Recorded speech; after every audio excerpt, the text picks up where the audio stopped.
Wow, and I don't think in your lifetime you'd ever think that immunity or immunology would become such popular topic, right?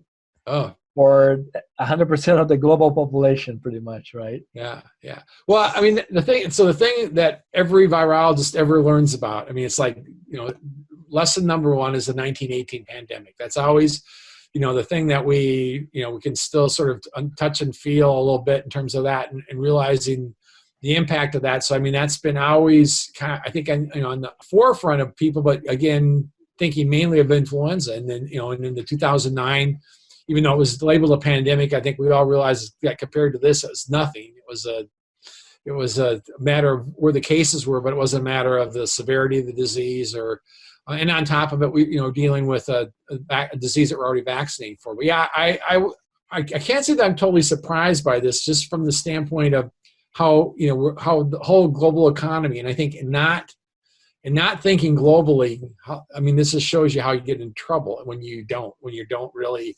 cooperate very well. But yeah, let's just say if I had to do a do-over, I would do something different. In terms of how we handled this, because it was, right? It's certainly in terms of, I think I look at, and those of us are diagnostic medicine. We look at, what happened when PED came in, and, how we were able to diagnose this, and how, how we got on, as much as you could get on top of it, we know, if vaccine is what you're waiting for, we still are, not exactly there with PED. That's right. But in terms of being able to, do the thing that struck me about this whole thing is the whole lack of diagnostics, the lack of being able to give people data. Mm-hmm. And the swine industry knows that very well in terms of very data driven. We do surveillance, we do sequencing of viruses. We're looking to see how things are changing. Right. We're testing, and traceback. And the interesting thing is, to me, I have a good friend of mine who's a small animal veterinarian, and she's dealing even with friends of ours that are, this is wives of veterinarians or husbands of veterinarians. Who the concept of traceback just is foreign to us, and it's like it's invasive. You're dealing with my personal privacy, and I'm going, but we know that's how we control disease. We've been doing that forever, and it's effective. And not having tests, and not having, so if nothing else is good that's come out of this whole shutdown, is at least trying to get. The thing that I sort of watch every day, just because it's sort of the only news conference I see that's sort of data driven, is I watch the state of New York's report like every day. Okay. Because it's the one where they've been testing. They've got more tests online. They give you some data, and so that, to me, that's encouraging, that we're seeing data. We're seeing, like, everybody thought, well, if you look at the first SARS outbreak, and this has been pretty true in general with human diseases, that most of the problems have been related to healthcare workers. In other words, healthcare workers becoming infected and then spreading it, and then they're being the major.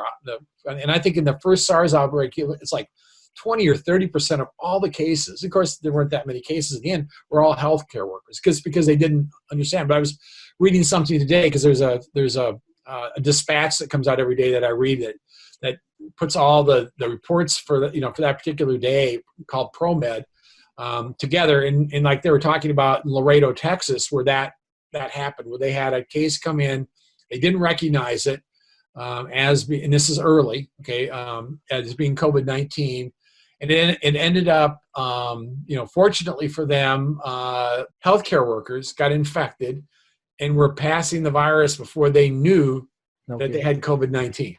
Wow. And that, and all the contacts that they have, and they were fortunate because somebody early on thought, could this be that? And they did. So, it didn't allow it to get too far out in front of them, but that's always the issue. But that idea of being able to then to test and then be able to go back and trace back is absolutely key. And like I said, it's for us that are in veterinary medicine, in animal health, it's like, this is a